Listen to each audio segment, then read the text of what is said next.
ولا تجعلوا مع الله إلها آخر إني لكم منه نذير مبين كذلك ما أتى الذين من قبلهم من رسول إلا قالوا ساحر أو مجنون أتواصوا به بل هم قوم طاغون فتول عنهم فما أنت بملوم وذكر فإن الذكرى تنفع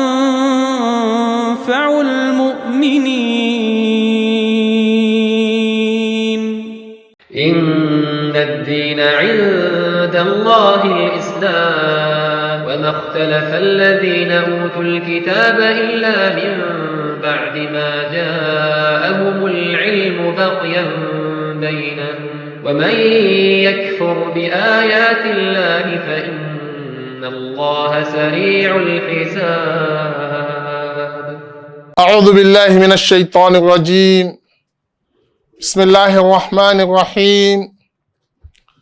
الحمد لله رب العالمين والعاقبة للمتقين ولا عدوان إلا على الظالمين والصلاة والسلام الأتمان الأكملان على خير البرية سيدنا وحبيبنا وقدوتنا محمدا عبد الله ورسوله صلى الله عليه وعلى آله وصحابته ومن اهتدى بهديه إلى يوم الدين.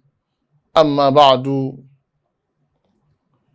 Toutes les louanges et la grâce à Allah subhanahu wa ta'ala, le créateur de l'univers,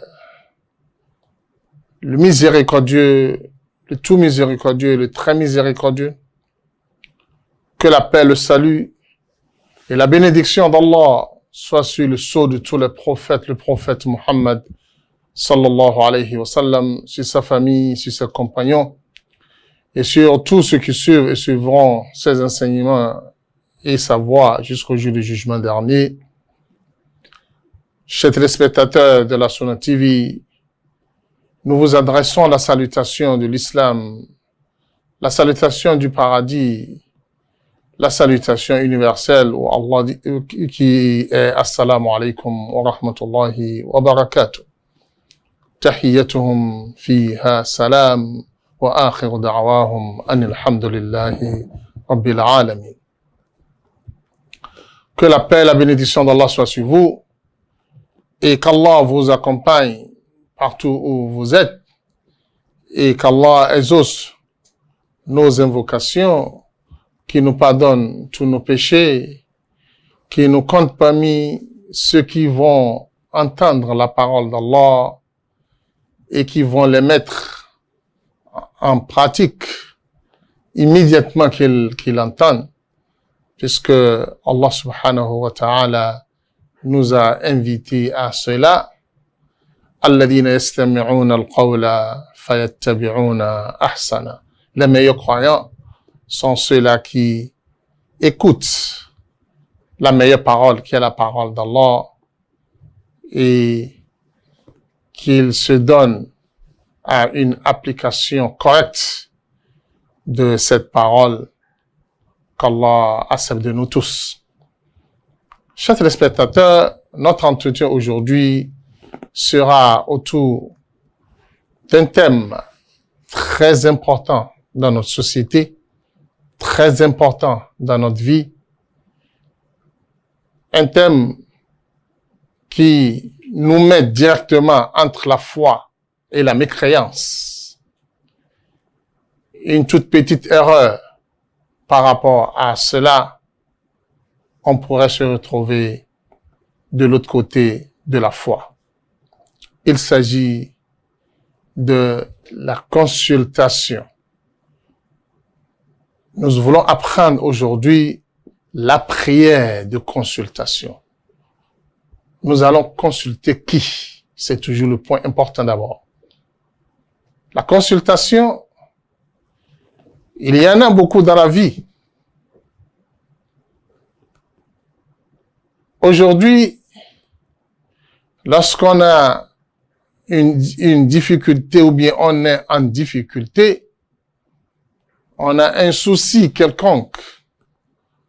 On dit, on veut aller consulter un devin, un marabout, un charlatan et consort. C'est aussi une consultation. Mais nous ne voulons pas parler de cela aujourd'hui. Nous voulons parler de la consultation d'Allah subhanahu wa ta'ala. Lorsque nous sommes en difficulté, lorsque nous projetons un projet, nous avions une idée et nous voulons la mettre en application, qu'allons-nous faire? Nous devons consulter Allah. Comment consulter Allah? Il faut d'abord comprendre que l'être humain, Allah subhanahu wa ta'ala lui a doté d'une capacité énorme, mais à la limite de l'être humain. Allah a donné la capacité à l'homme d'aller au fond de la mer, d'aller explorer le fond de la mer et de voir ce qui y trouve.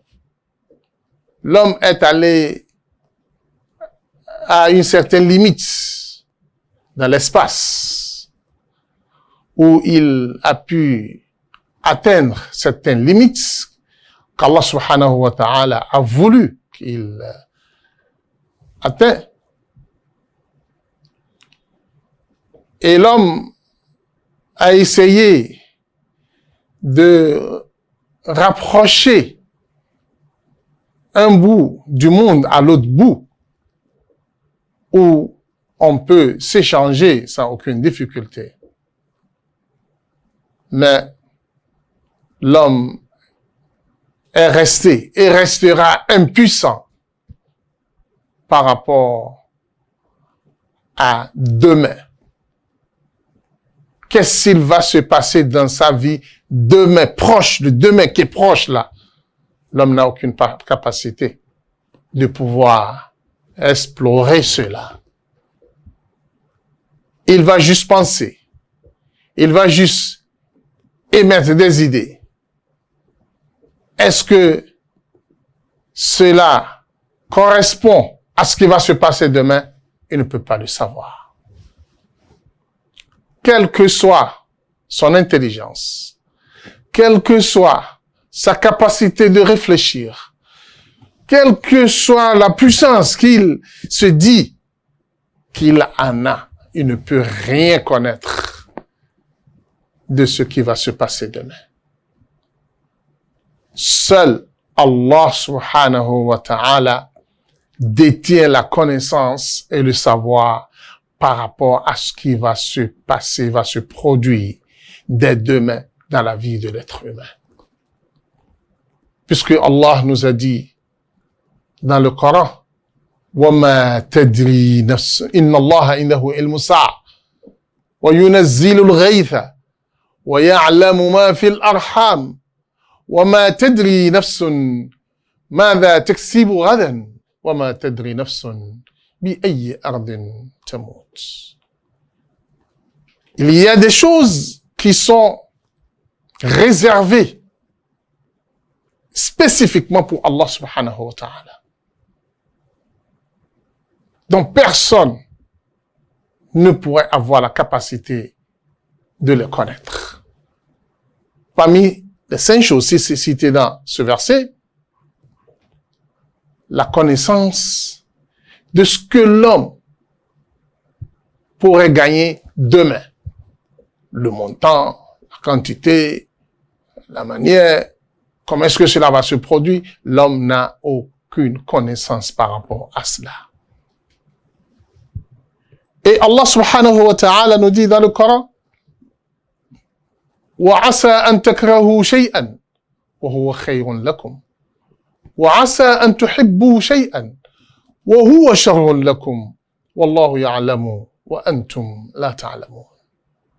Allah dit, il se pourrait que vous aimez quelque chose et vous vous donnez à cette chose alors que cette chose, sa conséquence est mauvaise pour vous. La finalité sera très grave, malgré l'amour que vous aviez pour la chose. Il se pourrait que vous détestez quelque chose, vous ne l'aimez pas, vous ne voulez même pas entendre parler, alors que c'est cette chose qui est meilleure pour vous. Et la fin sera merveilleuse pour vous. Et Allah, finissant le verset, dit « Wallahu ya'lamu wa antum la ta'lamun » Allah subhanahu wa ta'ala connaît et connaîtra toujours. Mais vous ne connaissez pas et vous ne pouvez pas connaître. Voilà le principe. Le principe du futur, de l'avenir. Le musulman doit croire en cela tel qu'Allah l'a dit. La première leçon à tirer de ce verset, c'est que il n'y a personne sur la terre, il n'y a aucune créature d'Allah qui peut prétendre connaître quelque chose de l'avenir de l'homme. De demain, c'est à partir de demain simplement. Qu'en dit-on de quelque chose qui va se produire dans 1 an, dans 2 ans? Alors, il faut que l'homme sache que toute tentative de vouloir dire, expliquer, produire une information sur l'avenir, sur le futur, sur demain, ne sera rien que des mensonges. Ne peut être basé sur une certitude. Alors, le prophète Mohammed sallallahu alayhi wa sallam nous dit dans le hadith, quiconque parmi vous consulte un être humain, une créature d'Allah, par rapport à un événement, une situation qui va se produire dans le futur, juste y aller le consulter, dis-moi, vérifie dans ta connaissance, recherche dans ce que tu as, trouve-moi une réponse. Je veux me marier, je veux faire telle chose, je veux voyager, comment est-ce que cela va se produire? Juste une consultation. Le prophète Mohammed sallallahu alayhi wa sallam dit, ta prière ne sera pas exaucée pendant 40 jours.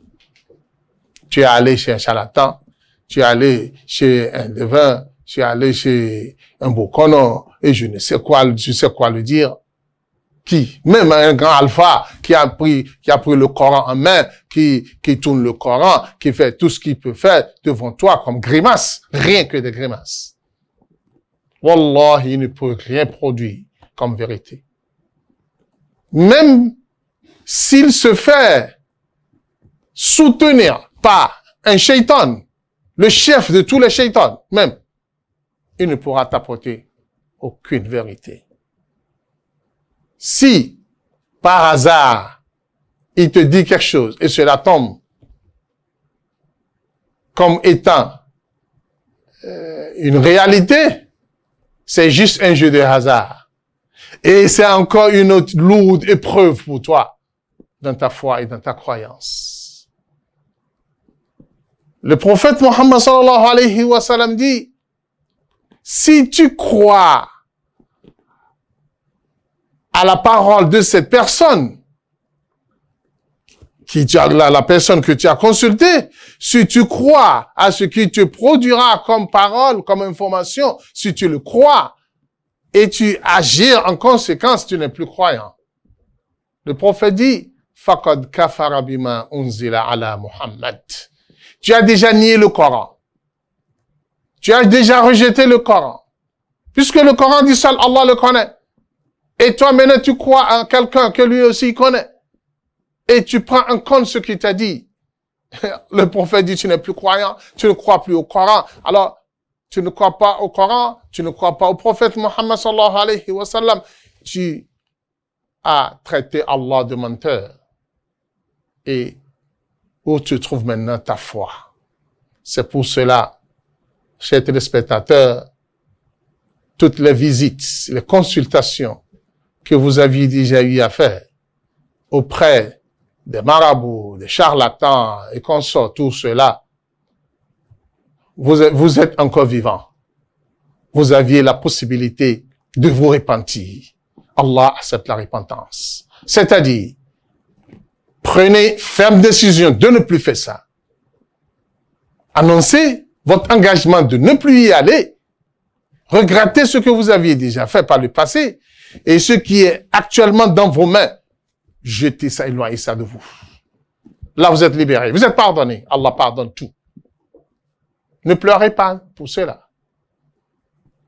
Maintenant que vous aviez la vraie information par rapport à ça, mettez cela de côté. Sachez que c'est une manière de vous détruire, de vous amener à perdre votre foi, votre croyance en Allah. Le prophète Muhammad sallallahu alayhi wa sallam sait très bien que sa communauté sera bel et bien préoccupée de son avenir. Puisque l'homme est toujours soucieux de ce qu'il va devenir, ce qui va se passer dans sa vie.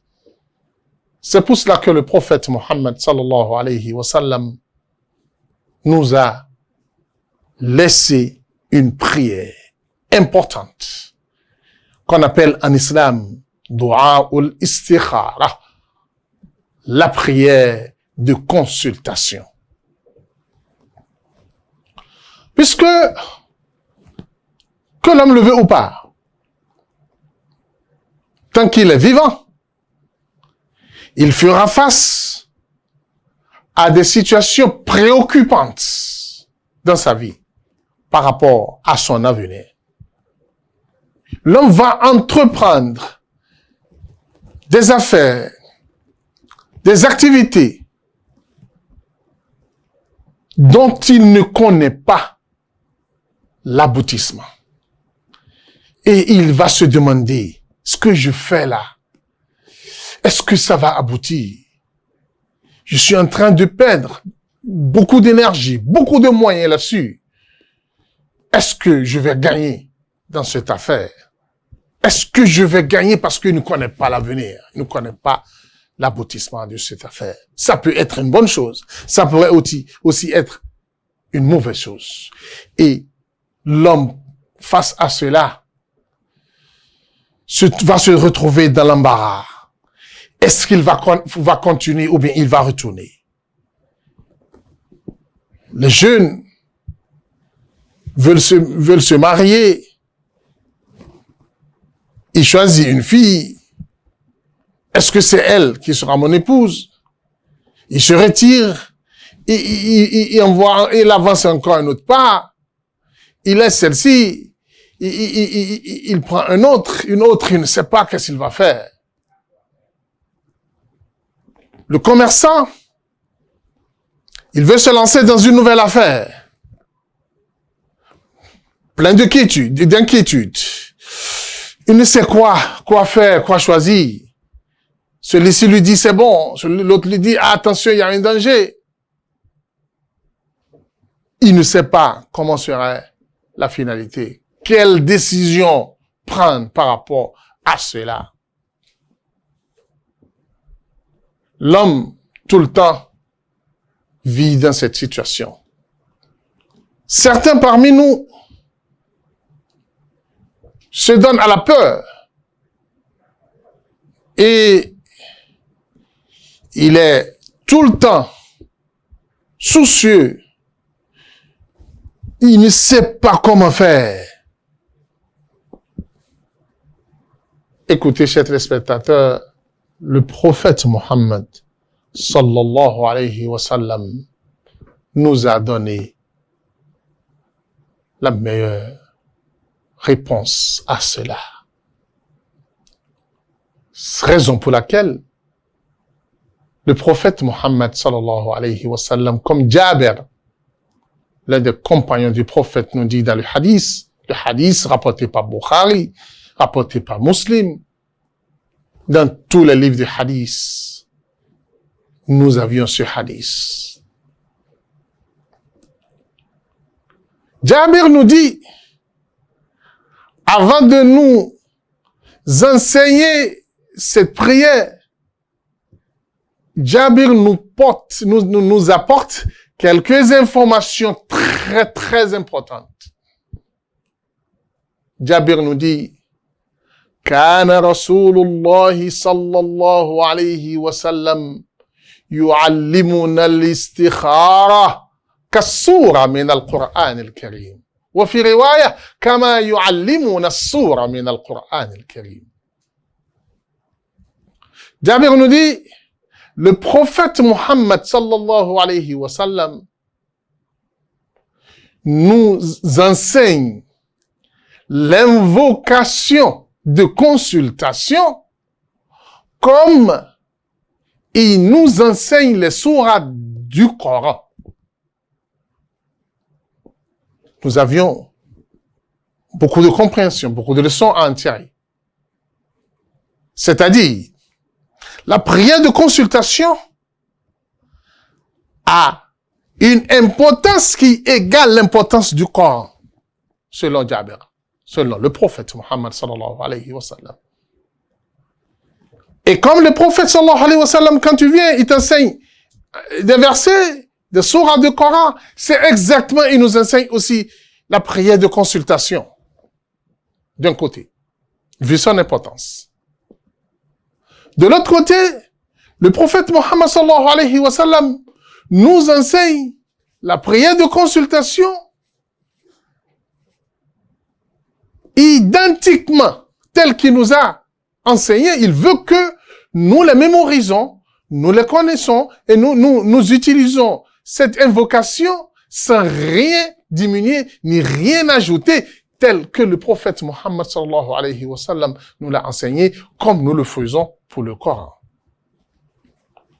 Alors, chers téléspectateurs, le prophète Mohammed sallallahu alayhi wa sallam a mis une importance très capitale à cette prière. Il a rattaché ses compagnons à cette invocation. Il les exhorte à le faire. Il les amène tout le temps à le faire. Puisque l'homme doit travailler dans sa vie. Et tout travail que l'homme veut faire est lié à un avenir quelconque. Et par rapport à cet avenir, on n'a pas de réponse. On n'a aucune certitude par rapport à ça. Seul Allah le connaît. Alors dans ce cas, qu'est-ce qu'il faut faire? Il faut que nous nous dirigeons vers Allah qui est le connaisseur. Et Allah nous a ouvert grandement sa porte pour qu'on puisse le consulter par rapport à tout. C'est pourquoi le prophète Mohammed sallallahu alayhi wa sallam dit dans le hadith, إِذَا هَمَّ أَحَدُكُمْ بِأَمْرٍ. Lorsque quelqu'un d'entre vous, d'après le hadith, décide, ou pense, ou soucieux de quelque chose, alors nous pouvons tirer de ce hadith du prophète Mohammed sallallahu alayhi wa sallam que nous sommes invités à consulter Allah dans tout, quelle que soit la grandeur de la chose, quelle que soit la petitesse de la chose. Des fois, même des choses que nous considérons petites, qui n'ont pas de valeur, des fois, elles ont besoin de consultation. Parce que des petites choses génèrent des fois des grands résultats et un avenir meilleur. Et des fois, des grandes choses que nous pensons étant grandes, importantes, dont le résultat ne sera que minime. C'est pour cela que le musulman ne doit rien négliger dans sa vie sans consulter Allah par rapport à un choix quelconque. Mais les ulama nous ont enseigné un autre point en se basant sur d'autres hadiths du prophète Muhammad sallallahu alayhi wa sallam, où le prophète nous enseigne aussi la concertation. C'est-à-dire, vous voulez rentrer dans un domaine, avant de faire un choix sur lequel vous allez consulter Allah, le prophète vous dit, concertez les connaisseurs dans ce domaine. Rapprochez-vous de ceux qui maîtrisent quelques domaines quelques sciences dans ce domaine. Et deux, maintenant, vous aurez des idées. Et sur cette base, quand vous choisissez quelque chose par rapport à cela, vous vous dirigez maintenant vers Allah pour aller consulter Allah et savoir quel choix faire maintenant après une connaissance de cause. C'est pour cela que la concertation, certes, c'est bon, mais après la concertation, vous faites un choix et en se basant sur ce choix, vous vous dirigez vers Allah subhanahu wa ta'ala. Chers téléspectateurs, nous reviendrons après la pause pour vous présenter cette prière. Comment allons-nous faire la prière de consultation et quelle est la formule enseignée par le prophète Muhammad sallallahu alayhi wa sallam. On vous revient après la pause. Assalamu alaikum warahmatullahi wabarakatuh. Ìkànnì tẹ́ ń wò yìí náà ní ìkànnì Sunna TV. Níbi tí àwọn onímọ̀ ti ń tẹ ìmọ́lẹ̀ sórí ẹ̀sìn Islam látòrí Sunna TV. Ìmọ́lẹ̀ nínú Sunna Nabi Muhammad sallallahu alayhi wa sallam. Ní gbogbo ìgbà ní kẹ́ ẹ máa wò wá tí ẹ sì máa rí ẹ̀kọ́ ẹ̀sìn kọ́ lórí ìkànnì yìí náà ni o. Òun ló múlẹ̀ rẹ̀kẹ̀tẹ̀ yàtọ̀ yìí. Gbogbo mùsùlùmí lọ́kùnrin àti lóbìnrin ẹ jẹ́ ká máa wo Sunna TV. Ẹ jẹ́ àwọn ọmọ wa náà máa wo Sunna TV kí wọ́n lè bá ní ìmọ̀ tó péye nípa Sunna. Ìkànnì tó ń tàn mọ́lẹ̀ sínú ẹ̀sìn ni Sunna TV Yorùbá. Ẹ máa wò wá ní gbogbo ìgbà kẹ́sì máa kó ẹ̀kọ́ tó péye nípa Sunna. Alhamdulillah, wassalatu wassalamu ala rasulillah wa ala alihi wa sahbihi wa sallam. Chers téléspectateurs, le prophète Muhammad sallallahu alayhi wa sallam nous a enseigné une prière que nous appelons en français prière de consultation, mais en arabe elle s'appelle dua al-istikhara. Al-istikhara qui veut dire la demande du bien. Istikhara, c'est demander le bien, le meilleur.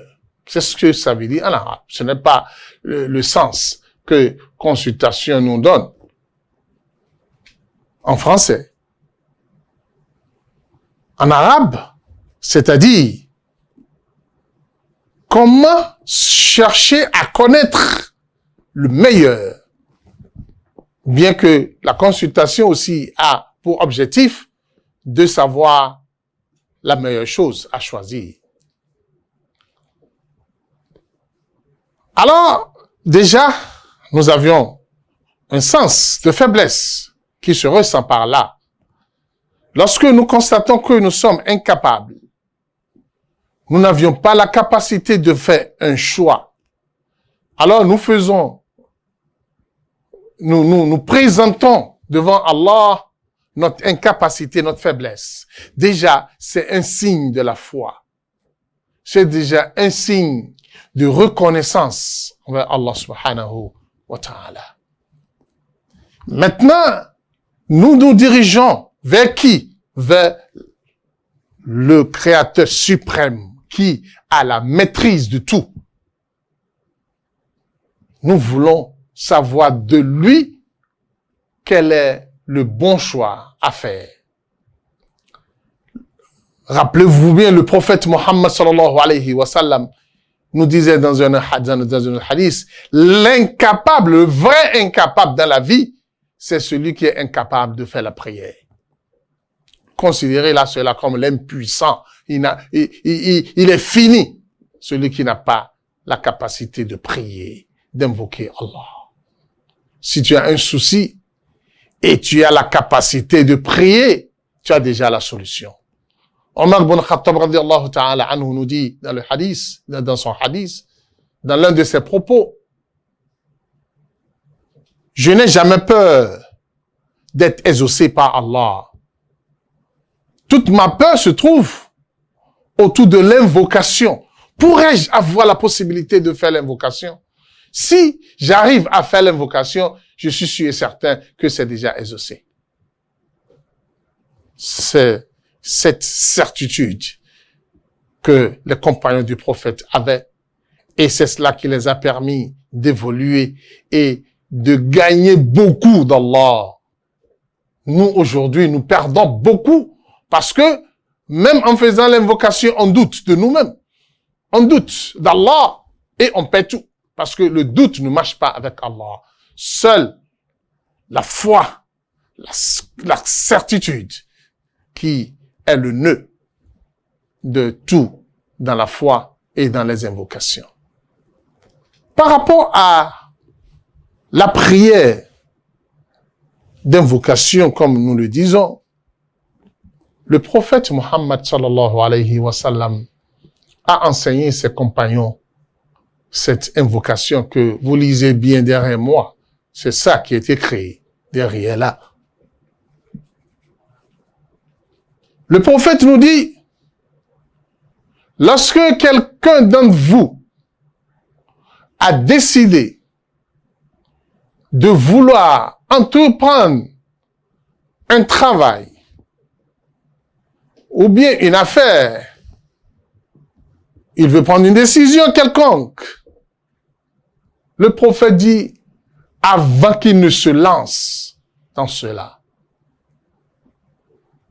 qu'il fasse l'ablution et qu'il se dirige vers sa sanctuaire, son endroit de prière, sa mosquée, dans des heures qui ne sont pas les heures de prière obligatoires. C'est-à-dire, il veut faire une prière, que cela ne soit pas une prière obligatoire, puisque la prière obligatoire a déjà ses caractéristiques, son objectif et sa finalité est déjà claire. Ça ne doit pas être une prière obligatoire. Ça doit être une prière dont nous formulons l'intention que c'est une prière de consultation. Alors tu formules l'intention à la base que tu veux consulter Allah par rapport à temps, par rapport, avec précision dans l'affaire. Une affaire qui n'est pas encore claire autour de toi, tu ne sais pas, tu peux même consulter Allah pour qu'il te clarifie le choix. Et quand tu fais le choix, maintenant, tu vas le faire. Et comment le faire? Tu consultes encore Allah subhanahu wa ta'ala sur cela. Alors, comment faire cette prière? Tu dois d'abord faire, tu formules l'intention, le nafila, parce que c'est une prière surrogatoire. La prière surrogatoire, on doit éviter les moments d'interdiction de prière surrogatoire. Quand est-ce que les prières surrogatoires sont interdites? Au lever du soleil, c'est-à-dire après la prière du soubh jusqu'à ce que le soleil va se lever et 15 minutes après le lever du soleil.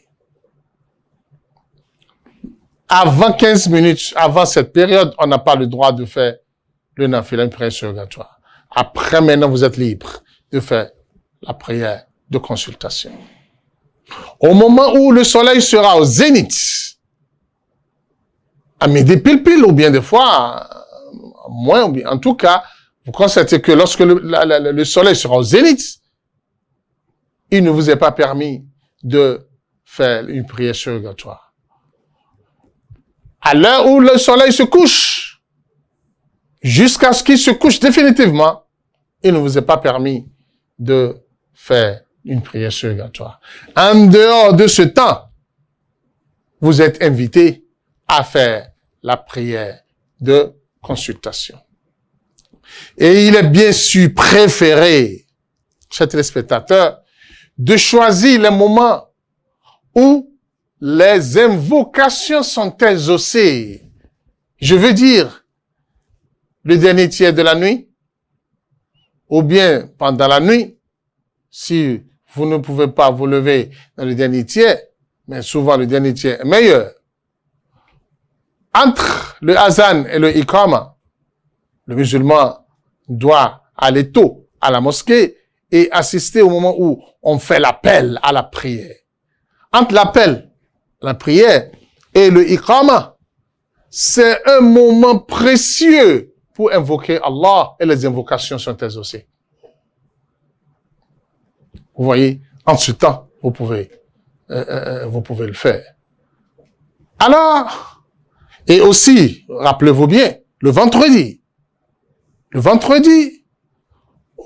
une heure, quelques heures après la prière de Asr, le vendredi, vous pouvez aussi le faire. C'est un moment où la prière est exaucée. Alors, vous choisissez les moments où la prière sont exaucées. Et vous faites 2 rakats, 2 unités de prière. Il n'y a pas de sourate spécifique à réciter. Ça là, ce n'est pas, comment dirais-je, le nakali, les trucs qu'on vous écrit, Fatiha, et puis, Kul a'udhu bi rabbil falaq, 5, 10, non, ça ne fait pas partie de la sunna du prophète Muhammad sallallahu alayhi wa sallam. Ça là, c'est des invocations, formées, créées par certaines personnes, et qu'ils ont fait et ça a marché, et ils ont voulu partager ça avec les autres. Est-ce que ça pourrait marcher avec vous? Allahu alam. Quelqu'un l'a fait, ça a marché pour lui, et il s'est dit, c'est fini, ça doit marcher pour tout le monde. Seul le prophète Muhammad sallallahu alayhi wa sallam a ce droit-là. A ce droit, le Coran est ouvert pour tout le monde. Les prières surrogatoires, vous le faites tout le temps. Allah subhanahu wa ta'ala pourrait vous exaucer à tout moment. Ne vous rattachez pas à quelque chose que quelqu'un a fait et vous voulez chercher à l'imiter lui. Vous ne savez pas quelle était sa place auprès d'Allah au moment où il avait fait ça. Est-ce que vous avez la même place avec lui? Vous-même, essayez d'évoluer dans l'adoration d'Allah. Rattachez-vous à une invocation, à une prière longtemps, jusqu'à ce qu'Allah va vous aimer par rapport à cela. Alors vous faites 2 rakats sans précision de sourate. Lisez ce que vous voulez. Faqra'u ma tayassara min al-Qur'an. Lorsque vous finissez maintenant la prière, et vous avez bien formulé l'intention que c'est la prière de consultation. Lorsque vous finissez la prière, d'après certains ulamas, c'est après la prière, vous tendez vos mains devant Allah et vous récitez cette invocation. Chez certains, avant de faire Salamu alaykum wa rahmatullah, Salamu alaykum wa rahmatullah, lorsque vous êtes en train, vous finissez le tashahhud, Attahiyatullah, vous finissez cela avant de faire Salamu alaykum wa rahmatullah, vous récitez maintenant cette invocation du prophète Muhammad sallallahu alayhi wa sallam. Vous êtes au choix. En se basant sur le verset, Certains disent que c'est avant le salam alaikum. Wa ila rabbika farghab. Présente tes souhaits à Allah subhanahu wa ta'ala. Certains disent, avant de faire salam alaikum wa rahmatullah, qu'il faut le faire. D'autres disent, c'est après la prière. Les deux vont de pair. Fais le choix de ce que tu veux. Tout est bon. Puisque le prophète Mohammed sallallahu alayhi wa sallam dit, fallait yarka rak'atayn. Qu'il fasse 2 unités de prière. Si nous considérons le hadith, fallait yarka rak'atayn thumma. Ça veut dire quand il finit, c'est en ce temps qu'il tend la main devant Allah. Et si nous nous référons aux autres hadiths du prophète Mohammed sallallahu alayhi wa sallam, et que le prophète fait ses invocations avant de faire salam alaikum wa rahmatullah, ça peut marcher. Les deux sont acceptés. Qu'est-ce que vous allez dire? C'est ça qui est important. Le prophète Mohammed sallallahu alayhi wa sallam nous enseigne ceci, et il est préféré de le faire en arabe tel que le prophète l'a fait. Ce qui veut dire que vous devez dès maintenant chercher à connaître ces invocations-là telles que le prophète l'a fait. C'est ça la sunna. Mais le temps que vous allez l'apprendre, comme vous ne le connaissez pas, vous pouvez d'abord déjà commencer par le faire dans votre langue en maîtrisant les explications que nous allons vous donner. Mais vous devez avoir à cœur le souci de pouvoir le faire un jour très proche en arabe pour rester dans l'esprit du test, pour rester en concordance avec ce que le prophète Mohammed sallallahu alayhi wa sallam a fait. Mais attention, cherchez à maîtriser le sens pour que vous soyez concentrés et rattachés à Allah au moment des faits. Ne mémorisez pas quelque chose que vous ne comprenez pas. Nous allons vous les expliquer mot à mot et vous allez aussi les maîtriser ainsi. Mais dès maintenant, commencez par le faire, par consulter Allah dans tout et vous aurez gain de cause. Tous ceux-là qui l'ont essayé, wallahi, ont eu gain de cause. Wallahi, ont eu gain de cause. Et vous n'allez voir aucun homme de Dieu réussir dans la vie sans qu'il base tout sur la prière de consultation. C'est ce que nous avions perdu dans notre société et qui nous a amené à l'égarement, à la perte dans beaucoup de choses, puisque on ne fait pas cette invocation, cette prière, on ne le fait pas. Ou bien, d'autres font cette prière à tort et à travers, et ils ne maîtrisent pas la sunna du prophète Mohammed sallallahu alayhi wa sallam dans cela. Ils s'en vont chez les charlatans pour aller apprendre encore ce qu'ils appellent, eux, wallahi qu'Allah les pardonne. Qu'Allah les pardonne. Le charlatanisme, ils appellent ça la consultation. Ils appellent ça la istikhara. Inna lillahi wa inna ilayhi raji'un. Et le shaitan essaie de les emballer cela sous sa forme et il donne le nom de d'un acte de sunnah à un acte de shirk. Ils vont te dire, on veut faire istikhara, alors que ce qu'il veut faire, ils appellent ça la consultation, alors que ce qu'il veut faire, c'est un shirk. Un pire de tous les shirk qu'il est en train de faire, parce que, pensant que toi, tu connais l'inconnaissable. Le nom, c'est inconnaissable. Et toi, tu penses le connaître. C'est de la folie. Qu'Allah nous pardonne. Qu'Allah les pardonne. Qu'Allah les guide vers le bon et le droit chemin. Parce que tu veux gagner quelque chose et tu détruis ta foi à cause de cela. Alors, comment faire cette prière? On a dit, tu fais 2 rakats.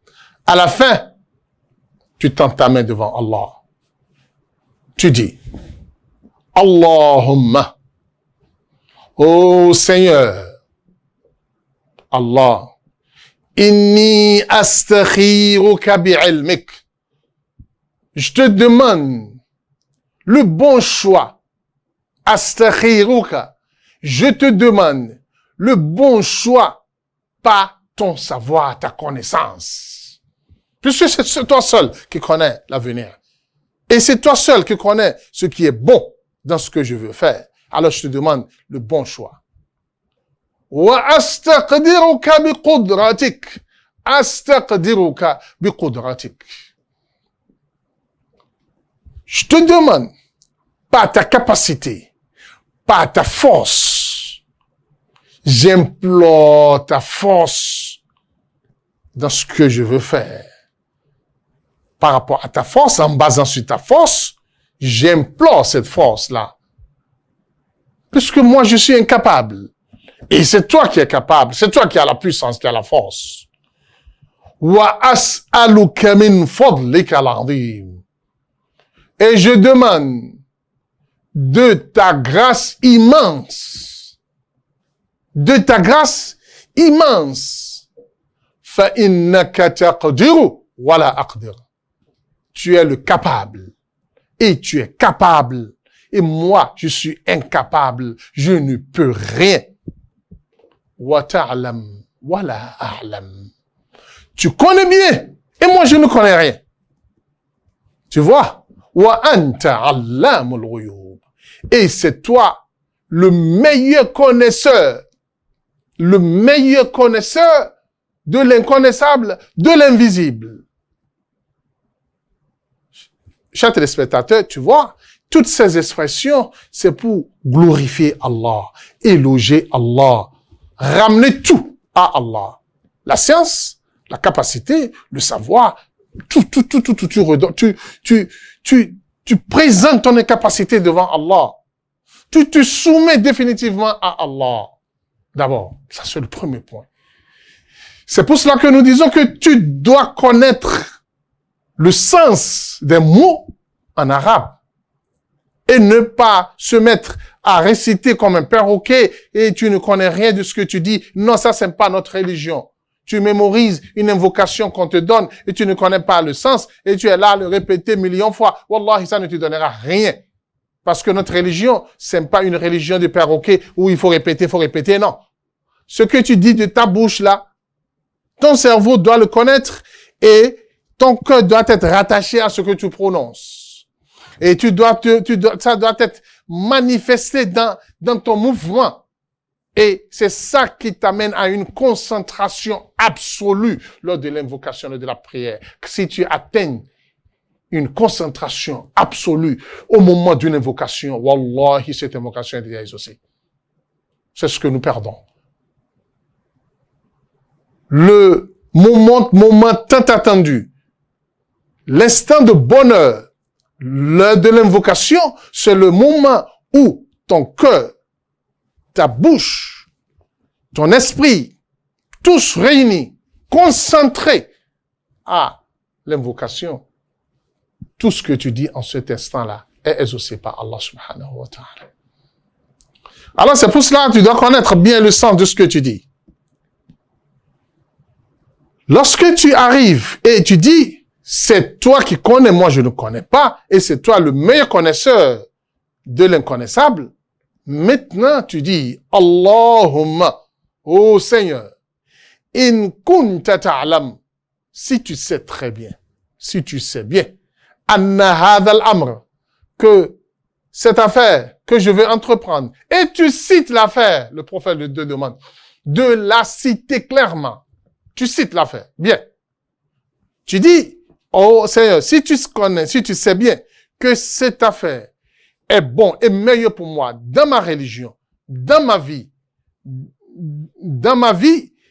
à l'instant même, ou bien dans l'avenir, c'est meilleur pour moi à l'instant et dans l'avenir, oh Seigneur, écris-le pour moi. Accorde-le-moi. Et rends-le facile pour moi. Et barik les filles, bénis ça pour moi. Mais autant de bénédictions de ça dans cela pour moi. Et tu poursuis l'invocation. Et au Seigneur, et si tu sais que cette affaire, et tu le cites, si tu la cites encore, est mauvais pour moi dans ma religion et dans ma vie, et dans la finalité de ma vie, dans la fin de ma vie, instantanément ou bien dans l'avenir, oh Dieu, éloigne ça, éloigne-le de moi, éloigne moi-même de cela et écris pour moi le bien, là où le bien se retrouve. Alors, si tu fais cette invocation avec cette concentration, si Allah te veut, Allah veut, il va ouvrir ton cœur à cette affaire et il va te donner des facilités pour pouvoir l'accomplir de la belle manière. Quand tu commences et tu vois que les ouvertures commencent, il faut que tu saches que c'est cette prière qui est exaucée. Fonce, vas-y. Si tu vois ton cœur après cela, bien rattaché à ça, et tu vois une évolution, vas-y. Mais il peut arriver que tu ne constates rien et que tu ne constates pas l'évolution, mais tu vois que tu bouges vers ça. Il faut que tu saches que Allah subhanahu wa ta'ala est d'accord avec toi. Vas-y. Certains vont vous dire, et si tu rêves, et on cherche à rêver, non, ça là, c'est pas dans la sunna du prophète Muhammad sallallahu alayhi wa sallam. Si Allah t'accorde un rêve, alhamdulillah, tant mieux. Il ne t'a pas accordé, il faut pas te rattacher à un rêve quelconque. Il faut pas te rattacher à un signe quelconque. Il n'y a pas de signe dans la sunna du prophète Muhammad sallallahu alayhi wa sallam. Tout ce que nous avions, c'est que tu auras la facilité à évoluer.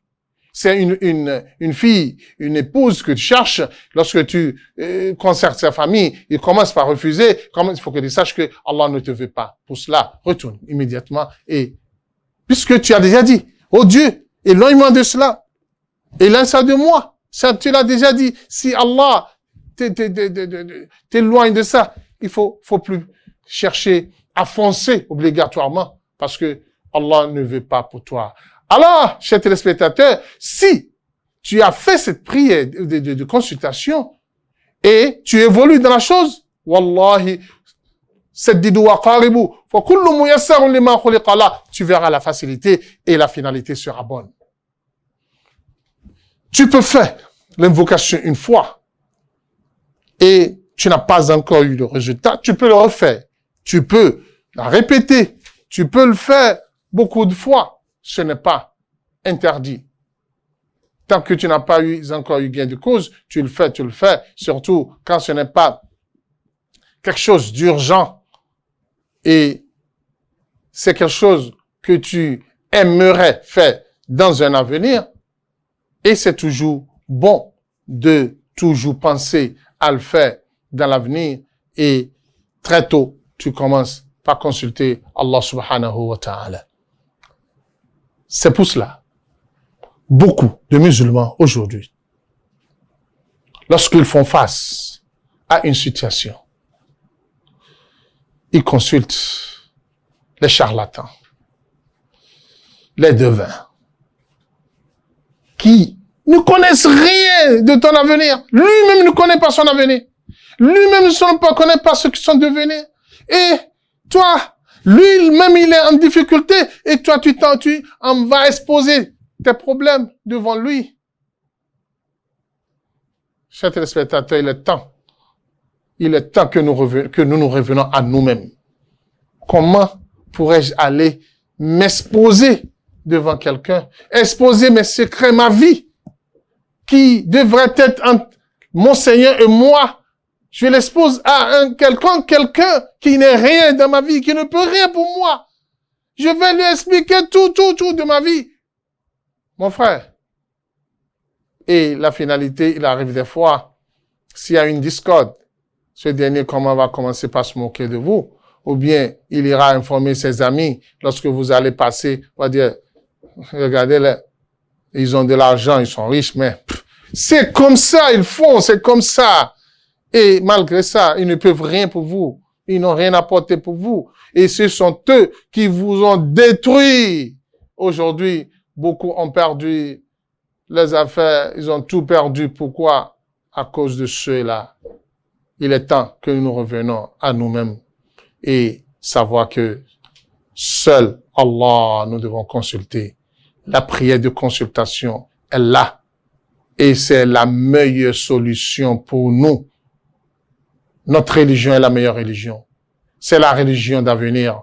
c'est la religion d'Allah et c'est la religion consentie, acceptée par Allah. Si nous suivons la voie d'Allah, nous allons gagner ici-bas et dans l'au-delà.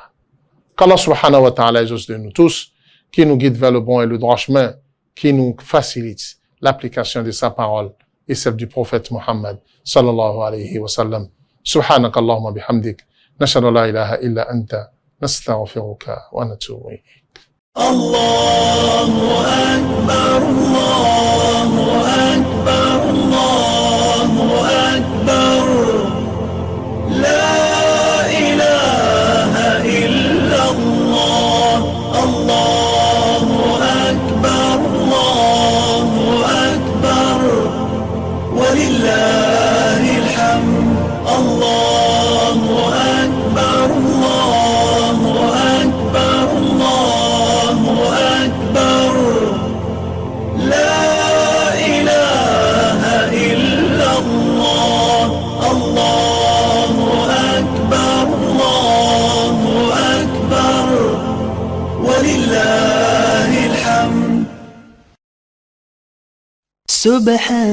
Subhanallah walhamdulillah wa la ilaha illallah wallahu akbar wa la hawla wa la quwwata illa billahil aliyyil azim.